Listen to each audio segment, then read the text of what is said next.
Olá, professores! Um prazer muito grande estar com vocês aqui hoje. Acho que alguns de vocês lembram de mim, já trabalhei com vocês na educação básica, no Sistema Mackenzie de ensino, e hoje eu gostaria de compartilhar com vocês algumas questões sobre o uso de tecnologia nos nossos processos de ensino e aprendizagem.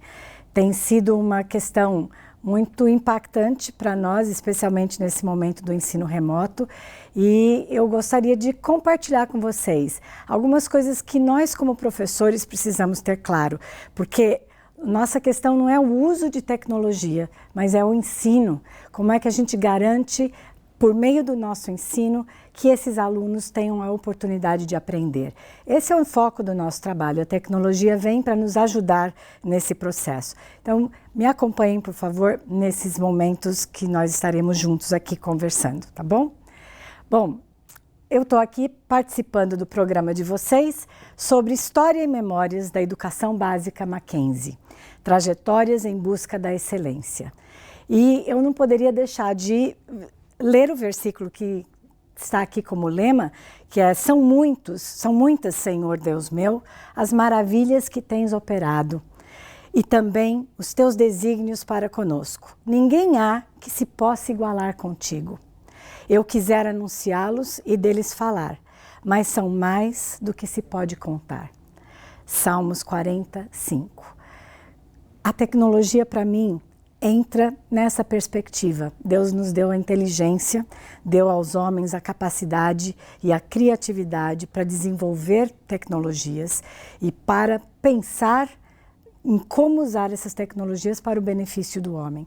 Então, eu entendo que tudo que nós temos à nossa disposição está dentro das maravilhas que Deus permitiu que nós usufruíssemos. A matemática por trás das telas. Uma conversa sobre o que realmente importa com o uso de tecnologias. E é isso que eu acabei de falar para vocês. É a tecnologia que importa? Ou é o que está por trás dessa tecnologia que vai nos ajudar a alcançar esse aluno? Opa! Falando em tecnologia, quais os impactos do uso intenso de tecnologias de informação no desenvolvimento cognitivo de crianças e de adolescentes, nas funções psicológicas superiores? Essa é a grande pergunta que a gente vai tentar chegar ao final dessa meia hora aqui, tentando responder, né? Como é que o uso intenso de tecnologias afeta esse desenvolvimento cognitivo dos nossos alunos? Primeiramente, o que são funções psicológicas superiores? Nós temos aqui todas aquelas habilidades que são específicas do ser humano e que estão nas regiões psíquicas do nosso cérebro. A sensação, a percepção, a atenção, a memória, o pensamento abstrato, o raciocínio, a linguagem, a aprendizagem, a capacidade de associar, classificar, seriar, a motivação, a emoção e os sentimentos. Essas são algumas das funções psicológicas superiores. Como é que elas são impactadas com o uso de tecnologia? E como que nós podemos fazer o uso dessa tecnologia para impactar positivamente essas funções e para acelerá-las, ampliá-las, garantir a excelência no processo de aprendizagem desses alunos? Ao longo do final do século XIX e século XX, nós tivemos vários teóricos na área educacional, na área da psicologia do desenvolvimento, que trabalharam com as teorias de aprendizagem. E eles nos propuseram uma série de ações necessárias para que a aprendizagem aconteça, que ainda hoje nós não incorporamos completamente nos nossos processos de ensino. Então, temos instrumentos hoje com a tecnologia para garantir o que Piaget, Vallon, Vygotsky, Ausubel, entre outros, mas esses principais que eu estou trazendo hoje, propuseram para a gente. Então vamos dar uma olhadinha o que foi proposto por cada um deles. Primeiramente, Piaget.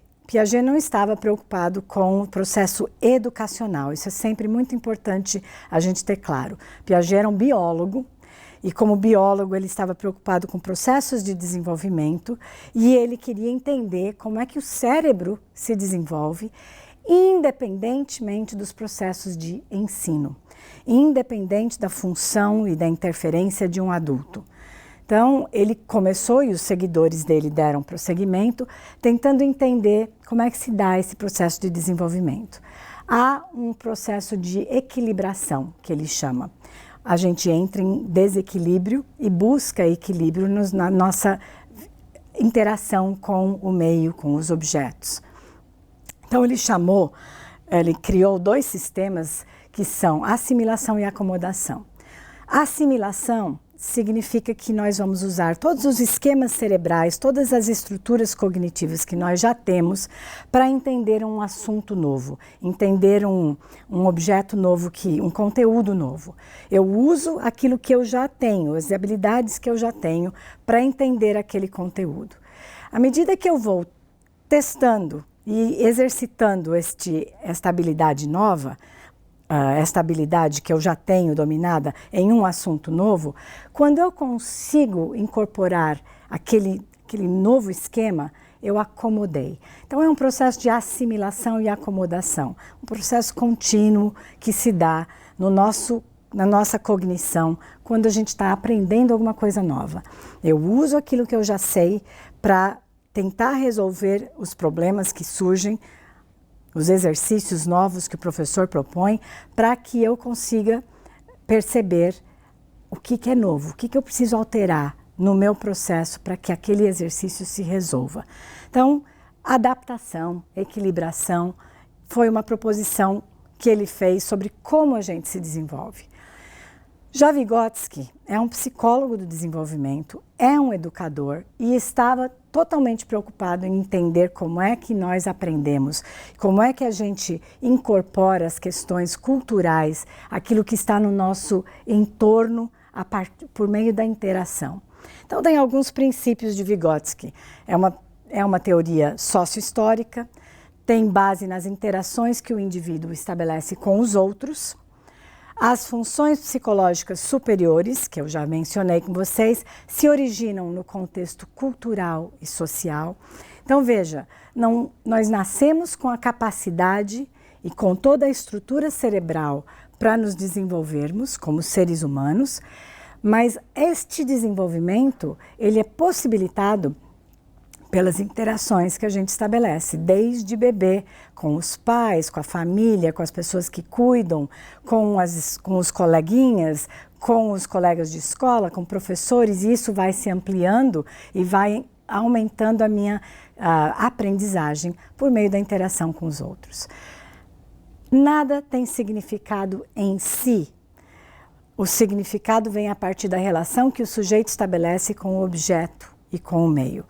Não necessariamente que as coisas não existam por si mesmas e o conhecimento não exista por si mesmo, ele existe, mas ele ganha significado para o indivíduo, ele passa a existir nessa estrutura cognitiva, nos esquemas mentais de uma pessoa, a partir do momento que ela trabalha com aquilo, a partir do momento que ela lida com a situação e ela interage com a situação, com o conteúdo, com as pessoas em torno daquele conteúdo para que ele possa ser incorporado. A presença da mediação em todas as atividades humanas, instrumento e signo, vão garantir esse processo de aprendizagem.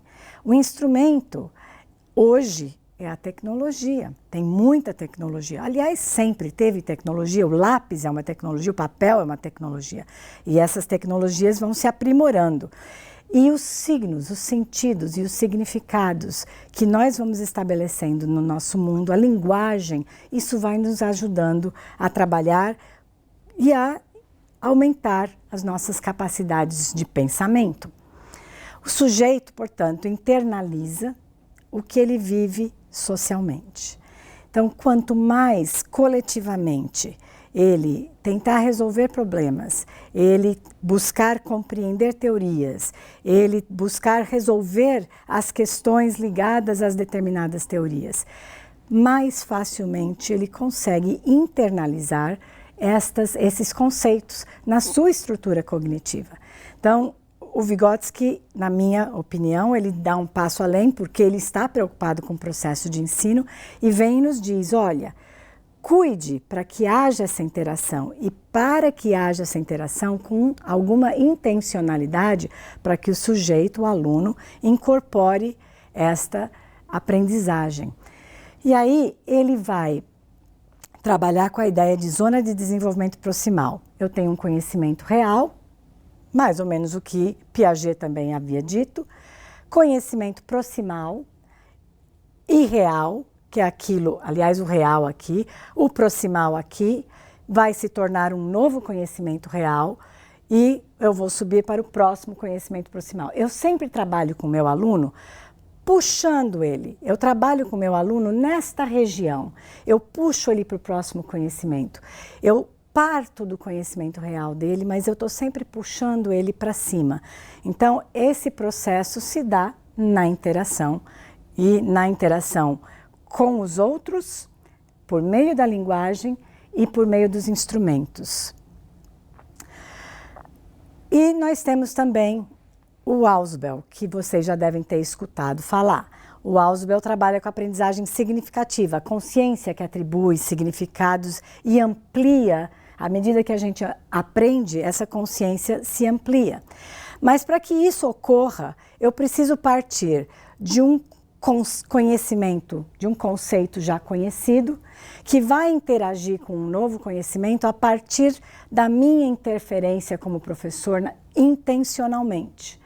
Quando eu vou com intencionalidade, eu sei o que eu quero, eu uso os instrumentos específicos, determinados, eu não uso aleatoriamente, para conseguir com que essa interação ocorra, para haver ampliação da aprendizagem. E por fim, Vallon. Vallon fala sobre afetividade e cognição. E a afetividade no ensino online, especialmente para jovens, para adolescentes e jovens, parece que a gente não vai conseguir interagir, não vai ter afetividade com eles. Mas atender afetivamente a um estudante é atender seu desejo de busca por desenvolvimento cognitivo e por conhecimento. A afetividade se expressa na relação de troca entre o professor e aluno, suprindo as necessidades desse estudante. Então, eu preciso conhecer quem são esses estudantes, entender quais são as necessidades do desenvolvimento deles e pessoais, para eu conseguir ser afetivo com ele. Não é ser carinhoso, é atender a necessidade deles. E quando eles estão na escola, por mais que a gente tenha a impressão de que eles não estão interessados em aprender, mas eles estão. E quando eles se percebem aprendendo, a gente está atendendo essa questão da afetividade. E mais uma última teoria, a teoria da atividade, está sendo revisitada hoje. E ela, no começo, ela falava que o sujeito, em interação com os artefatos, máquina, escrita, fala, gestos, música e livros, e com o objeto de aprendizagem, o conteúdo, ele iria ter uma relação mediada e aprender. Hoje em dia isso se ampliou. Então eu tenho a relação entre os sujeitos, os artefatos, o objeto, mas eu tenho as regras, a comunidade, as divisões de trabalho. E apenas nesse processo de interação é que esse sujeito vai atribuir sentido e significado ao conteúdo novo que ele está aprendendo. Então isso significa que hoje, mais do que nunca, com as nossas tecnologias, com as redes sociais, com a internet, esses nossos alunos, eles têm o que alguns psicólogos estão chamando de cognição distribuída, resultado da coordenação das informações advindas das relações no tempo entre sujeito e objeto, mediadas pelos artefatos culturais, materiais e simbólicos que são produzidos por toda a comunidade, a partir de regras e de certos modos de distribuição de tarefas, poderes e responsabilidades. Nós vivemos numa era tecnológica, numa era em que eles têm interações sociais de montes. Eles vivem isso está incorporado no jeito deles e nas regras e nas formas deles interagirem. A tecnologia são artefatos culturais. produto das necessidades culturais. Através do desenvolvimento da implantação de artefatos que encarnam intenções e desejos, os seres humanos obtêm ingerência sobre as suas necessidades.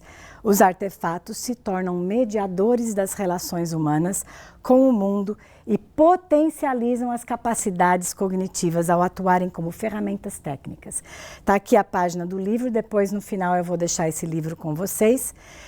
Então a pergunta é, artefatos tecnológicos potencializam as capacidades cognitivas? Então como esses artefatos tecnológicos podem potencializar essas habilidades? De fato, esses estudiosos e pesquisadores, eles têm nos dito que a tecnologia pode ser analisada, o efeito dela sobre nós, de várias formas. Uma delas é na melhora da performance. Então, efeitos cognitivos com a tecnologia, com uma calculadora, eu acelero o meu processo de cálculo. Eu acelero o raciocínio que eu preciso ter, eu melhoro a minha performance. Efeitos cognitivos da tecnologia também transcende o uso da tecnologia. A virtualidade transcende o momento presente. Eu posso, pelo meio virtual, experimentar coisas, imagens, ideias daquilo que eu, no momento presente, não estou podendo vivenciar. Os simuladores são formas de transcender o uso da tecnologia em si. Os jogos virtuais, os jogos interativos que esses jovens estão usando. E também usufruir do potencial da tecnologia por meio dos diferentes softwares que existem, por meio das possibilidades de comunicação que a gente estabelece com a tecnologia. Só que aí entra a questão principal, os nossos alunos não usam tecnologia para aprender. A maioria deles usa tecnologia para o prazer, para a interação, para jogar. Eles não têm o hábito de pensar a tecnologia para aprender. O currículo, professores e pesquisadores precisam começar a olhar essa questão de que a aprendizagem construída com o uso da tecnologia, que permite essa ampliação e melhoras de performance, nem sempre está ligada à aprendizagem escolar, elas andam em caminhos separados. E o que nós queremos? Que a aprendizagem construída e no uso da tecnologia encontre a aprendizagem escolar. Quando esses alunos jogam os joguinhos deles, eles conseguem, senta do lado de um deles e veja o que acontece. Eles conseguem prestar atenção numa quantidade de assuntos e resolver problemas de diversas áreas. Eles têm uma capacidade de atenção distribuída muito grande. E na escola a gente exige atenção concentrada. Nós não temos que parar de exigir a atenção concentrada, mas nós temos que parar de achar que essa atenção distribuída é ruim. Ela é boa se a gente souber lançar mão dela corretamente, porque ela já faz parte dessa cultura que eles estão desenvolvendo, ou desse novo formato cognitivo, desse novo esquema mental que eles têm em função dessas interações culturais que eles estabeleceram. Então também vocês vão ver nos slides que a página 71 e 72 vai discutir bastante essa questão com vocês. As concepções acerca da memória e atenção orientam os currículos escolares, a organização do tempo e as práticas de ensino-aprendizagem. A gente está preocupado com a memória, com a atenção, é isso que tem nos orientado. Só que nós precisamos rever e atualizar essas concepções, e isso é condição para provermos as mudanças necessárias para que a escola possa atuar com qualidade na formação dessas novas gerações. Então, esse ano nós vivemos algo inusitado, que nos gerou ansiedade, insegurança e exigiu novas aprendizagens, tanto dos alunos quanto nossas. E aí a gente tem que repensar a nossa aula. A nossa aula não é apenas aquele momento em que a gente está aqui na frente do aluno, mas é aquilo que eu peço antes para ele e aquilo que eu exijo depois dele. E uma aula pode ter mais de um encontro, mais de uma semana, mais de 2 semanas de duração, porque eu preciso ter começo, meio e fim, eu preciso ter um momento em que eu provoco, eu preciso ter um momento em que eu treino e eu preciso ter um momento em que eu ajudo o meu aluno a fazer a síntese, não eu fazer a síntese, mas ele. Então, Uma aula é composta de exposição, contextualização, problematização, aplicação, análise e treino, síntese e criação. Então, eu tenho uma interação entre professor, conteúdos e alunos, dentro dessas diferentes habilidades que ele tem que desenvolver, nessas diferentes perspectivas de treino, de exercício, ou de problematização, ou de prestar atenção, eu vou organizar minha aula, ela tem que garantir essas etapas todas. Uma aula só se fecha quando o aluno é capaz de fazer a síntese daquilo que ele aprendeu e talvez por meio dessa síntese já problematizar um próximo conteúdo. Opa!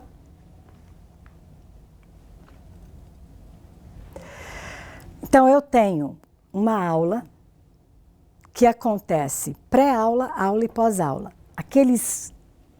Aquelas 4 condições para uma aula podem ser divididas em pré-aula, aula e pós-aula. Eu necessariamente não preciso fazer todas elas numa aula só.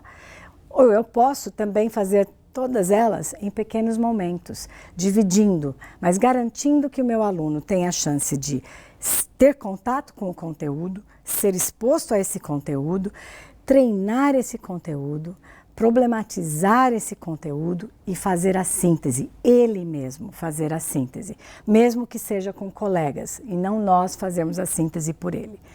A aula remota.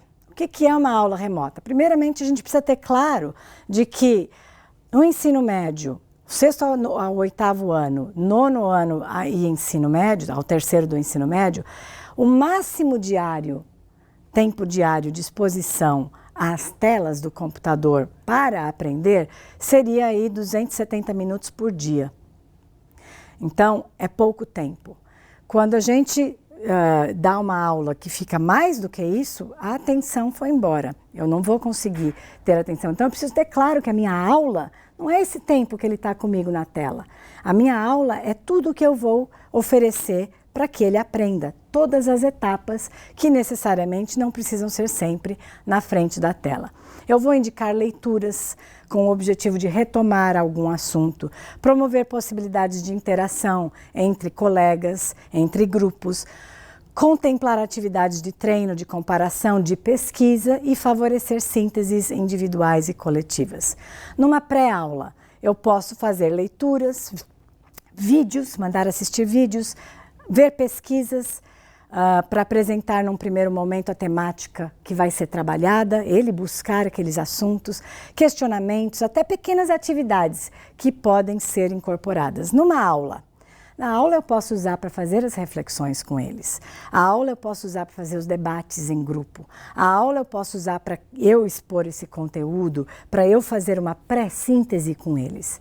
E após a aula, eu preciso oferecer materiais de aprofundamento, atividades que eles possam fazer para sintetizar esse conteúdo, para ter a consciência, como diz Ausubel, daquilo que ele aprendeu. O que eu sabia antes, o que eu sei agora? Com que síntese que eu faço da minha aprendizagem. Então, uma aula remota é baseada principalmente em transmissões ao vivo, nos dias e nos horários habituais dos encontros presenciais da turma e promove constante contato entre educadores e estudantes. Isso tem acontecido, né? Os materiais e conteúdos são elaborados pelo professor, curso disciplina facilitando a adaptação. A aula remota não é EAD, são vocês mesmos que preparam esse material. Há uma necessidade, portanto, de vocês combinarem metodologias e atividades para que exista dinamismo nessa interação entre os participantes e não fique só nesse processo de prestar atenção. Então, quais são as ferramentas para sistematizar esta aula? Eu tenho que, primeiramente, criar condições para que esse aluno seja o protagonista, para que ele pesquise, para que ele faça o treino, para que ele faça a síntese e eu ajude e dirija e coloque determinadas atividades e determinados instrumentos e softwares para provocar exatamente aquilo que eu quero que ele faça. Então existem uma série de possibilidades de trabalho com autoria e colaboração para fazer com que esse aluno seja a protagonista. Vocês devem conhecer o Padlet, eu não vou entrar aqui porque o nosso tempo não vai permitir, mas o Padlet, eu estou deixando o endereço, é uma ferramenta que você pode usar para você expor os materiais e para que eles interajam em grupos diferentes, em formatos diferentes, naquele mural. É um mural de atividades. O Mentimeter é uma forma também de trabalhar com eles, fazendo nuvem de palavras, questionários, múltipla escolha, uma série de atividades que você pode fazer online com eles diretamente e dinamiza a sua aula, não fica só na sua fala e eles podem participar com vocês. E o Miro, o Jamboard, esse é o Jamboard, como é que eu vou fazer para mudar a minha aula remota? Gostaria muito de estar aqui com vocês nesse momento fazendo esta síntese. Entrando no Jamboard, fazer você pensar numa síntese sobre o que você aprendeu hoje. O que você vai fazer para mudar a sua aula remota? Existe alguma coisa que foi falado que possa te ajudar a perceber o quanto a questão não é a tecnologia, mas é a forma como você usa essa tecnologia para ampliar e trabalhar com esse seu aluno? Ele já está com essa habilidade cognitiva, com essa mudança cognitiva efetuada nele em função das interações que ele tem. Agora, como é que você lança a mão de softwares, de tecnologias, de formas de trabalho para que essa habilidade dele de atenção distribuída, de interação com os colegas, de facilidade no uso da tecnologia possa vir em benefício da aprendizagem dele. Você não tem que usar tecnologia, você não tem que usar um jogo todas as vezes que você entra numa aula interativa, numa aula remota. Você tem que usar se estiver dentro da sua intencionalidade para que aquela aprendizagem ocorra.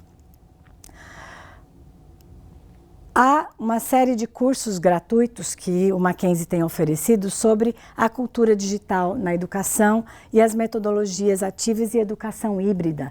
Vale a pena, são de 4 horinhas, vale a pena entrar nesses cursos. Não sou eu que os leciono, não estou fazendo propaganda de mim mesma, mas vale a pena vocês entrarem e observarem o que está sendo trabalhado e as sugestões que são dadas.